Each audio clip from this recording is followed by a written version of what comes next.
بسم اللہ الرحمن الرحیم حامدا و مصلیٰ اما بعد۔ عزیز طلباء کرام، ہم نے ہدایت النار کے گزشتہ سبق میں مرفوعات کی 7ویں اور 8ویں قسم کا بیان پڑھا۔ آج کے سبق میں ہم منصوبات کا آغاز کر رہے ہیں۔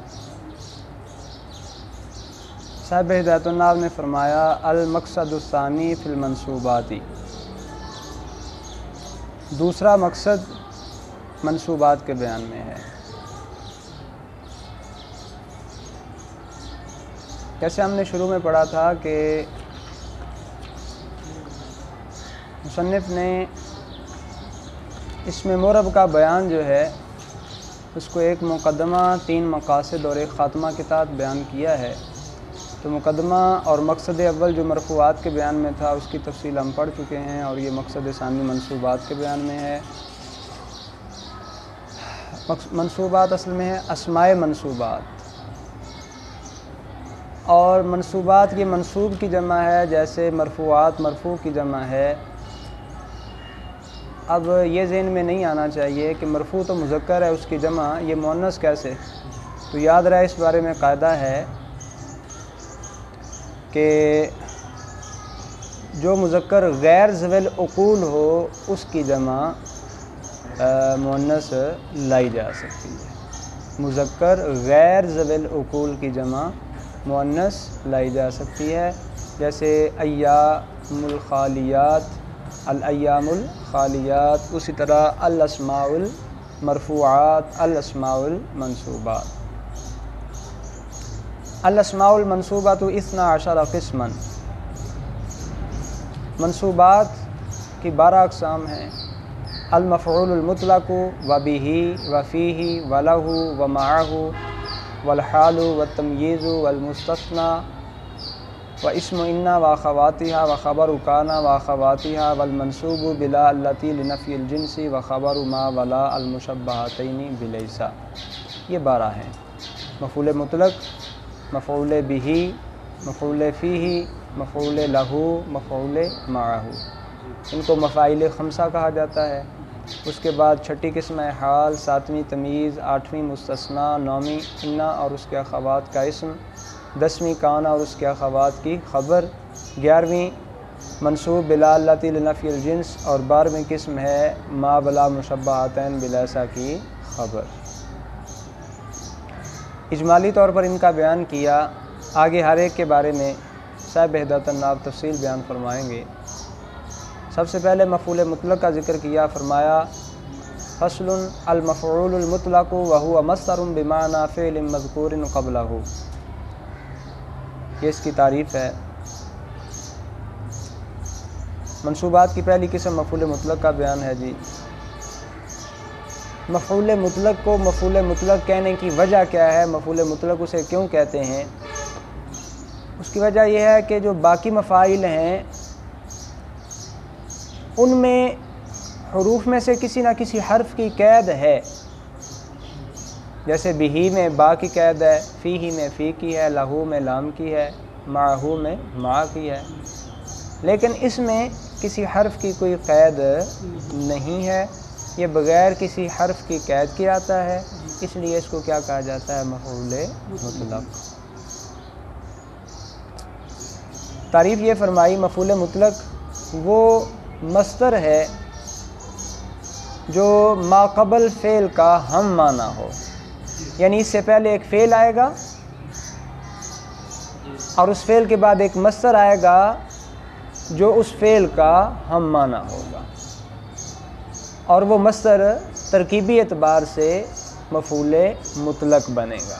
کیا بنے گا؟ مفعول مطلق۔ آگے اس کی 3 اقسام بیان کی ہیں، جن میں مثالیں بھی آ رہی ہیں۔ فرمایا وَيُذْكَرُ لِلتَّأْكِيدِ قَدْ ضَرَبْتُ ضَرْبًا أَوْ لِبَيَانِ النَّوْعِ نَحْوُ جَلَسْتُ جِلْسَةَ الْقَارِئِ أَوْ لِبَيَانِ الْعَدَدِ كَجَلَسْتُ جَلْسَةً أَوْ جَلْسَتَيْنِ أَوْ جَلَسَاتٍ۔ تو مفعول مطلق جو ہے یہ 3 میں سے کسی ایک امر کے لیے ذکر کیا جاتا ہے۔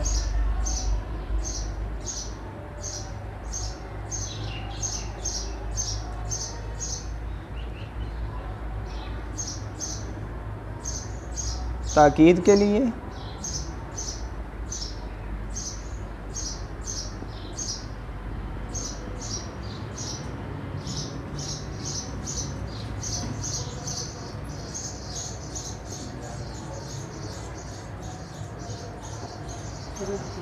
جی بیان نوع کے لیے اور بیان عدد کے لیے۔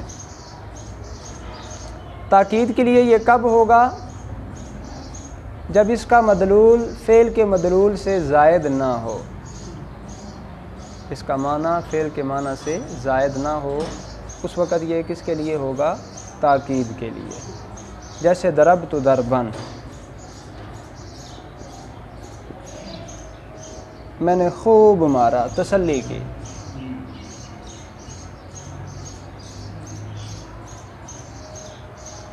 بیان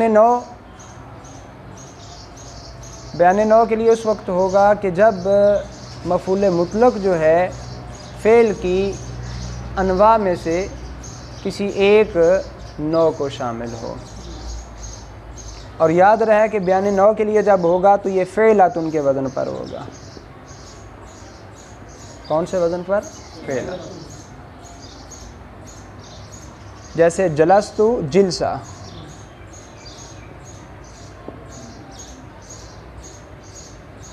جلسہ القاری، ٹھیک ہے جی، جلسہ فعلہ کے۔ بیان عدد، بیان عدد کے لیے اس وقت ہوگا کہ جب اس کا مدلول کوئی عدد ہو، یعنی عدد پر دلالت کروانا مقصود ہو، اس وقت اس کا وزن جو ہے وہ فعلہ ہوگا۔ کیا ہوگا؟ فعلہ۔ جیسے جلست جلستاً،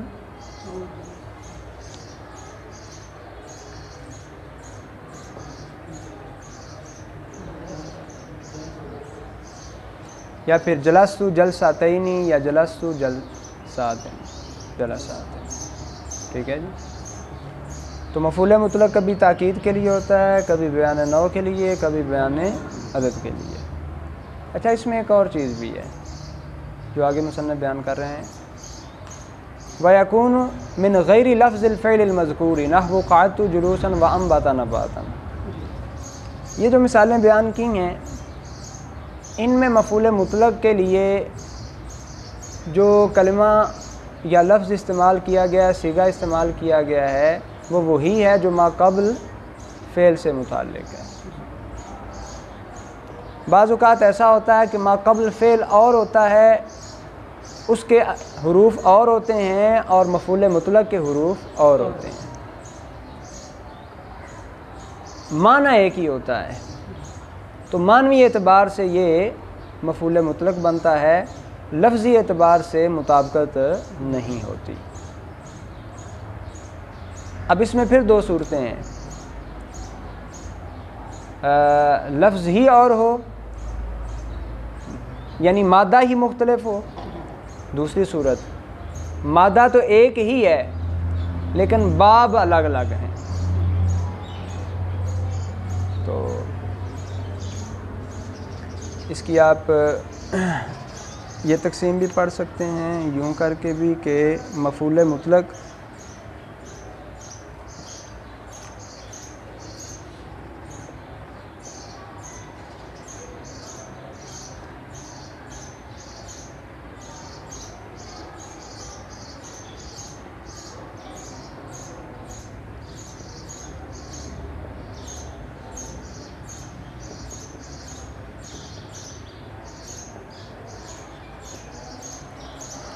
ما قبل فعل کا ہم لفظ ہوگا، یعنی جو لفظ فعل کا ہے وہی اس کا ہے، لفظ اور ہے دوسری صورت، معنی ایک ہی ہے، ٹھیک ہے جی۔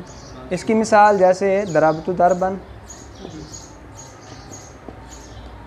اور ما قبل فعل کا ہم معنی ہو، اس کی پھر دو صورتیں ہیں۔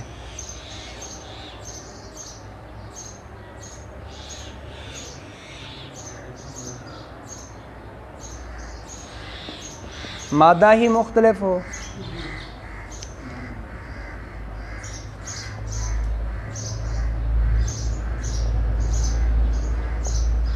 مادہ تو ایک ہے لیکن باب مختلف ہے، مادہ ہی مختلف ہے۔ اس کی مثال قعدت جلوسا، اب اس کا مادہ اور ہے، اس کا اور ہے، صرف معنی ایک ہے۔ انبتا نباتا، اب اس میں مادہ تو ایک ہی ہے لیکن باب الگ الگ ہے۔ ایسا بھی مفعول مطلق میں ہو سکتا ہے۔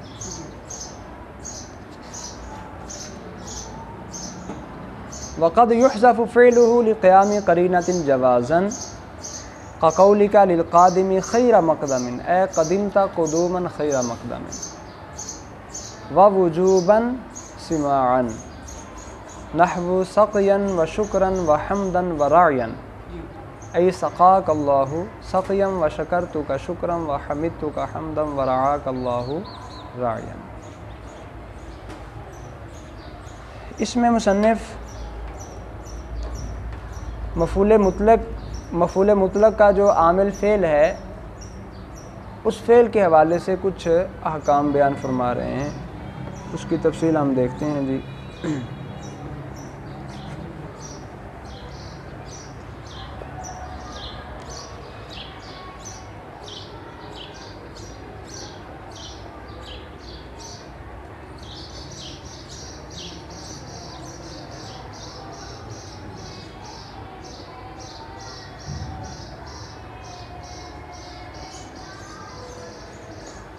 مفعول مطلق کا جو عامل فعل ہے اس کو کبھی کبھی حذف بھی کر دیا جاتا ہے جب قرینہ موجود ہو، یعنی مطلوب کی طرف اشارہ کرنے والا کوئی امر موجود ہے تو اس کے ہوتے ہوئے عامل فعل کو حذف بھی کر سکتے ہیں، اور اس حذف کی دو صورتیں ہیں، جوازاً حذف کرنا، وجوباً حذف کرنا، اور وجوب میں پھر سماع کی بھی قید ہے۔ وجوباً ہوگا لیکن اہل عرب سے سننے کے ساتھ اس کا تعلق ہے، یعنی سماعی ہوگا قیاسی نہیں۔ سماعی اور قیاسی میں فرق یہ ہے، سماع کی امثلہ سننے کے ساتھ اہل عرب اور اہل لغت کے ساتھ متعلق ہیں اور مخصوص مثالیں ہیں، جبکہ قیاس میں یہ ہوتا ہے قاعدہ کلیہ ہوتا ہے جس کے تحت بے شمار مثالیں آ سکتی ہیں، گنتی نہیں ہوتی۔ سماع میں محدود ہوتی ہیں، گنتی ہو سکتی ہے۔ جوازی کی مثال، جیسے کوئی سفر سے آیا، آپ اسے کہیں ہم خیر مقدم ہیں، جیسے ہمارے ہاں مروج ہے، ہم آپ کا جی خیر مقدم کرتے ہیں، تو وہاں فعل جو ہے قدمتا وہ محذوف ہے۔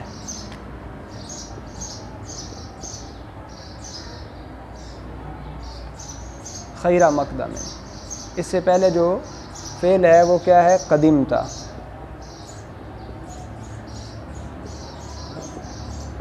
یہ معذوف ہے، اور اس کے حذف پر قرینہ کیا ہے؟ آنے والے کا آنا۔ بھئی وہ آیا ہے تو ہم خیر مقدم کس چیز کا کر رہے ہیں؟ اس کے آنے کے کر رہے ہیں، تو اصل ہوگا قدمتا قدوماً، قدمتا قدوماً خیر مقدم، چونکہ خیر صیغہ صفت ہے، ڈائریکٹ مفعول مطلق نہیں بنے گا، اس لیے جب ہم حذف شدہ عبارت لے کے آئیں گے تو اس میں قدوماً کا اضافہ کر دیں گے، پھر یہ مفعول مطلق بنے گا۔ وجوباً، اس کی چند مثالیں بیان کی، سقیاً، شکراً، حمداً، راعیاً۔ اہل عرب ان کو ایسے ہی استعمال کرتے ہیں بغیر فعل کے ذکر کیے۔ اصل میں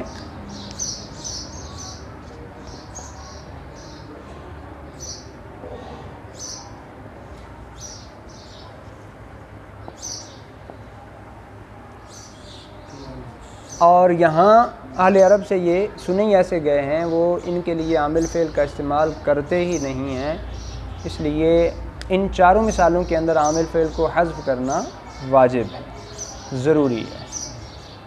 ہاں، تقدیری عبارت کیا ہوگی؟ سقاک اللہ،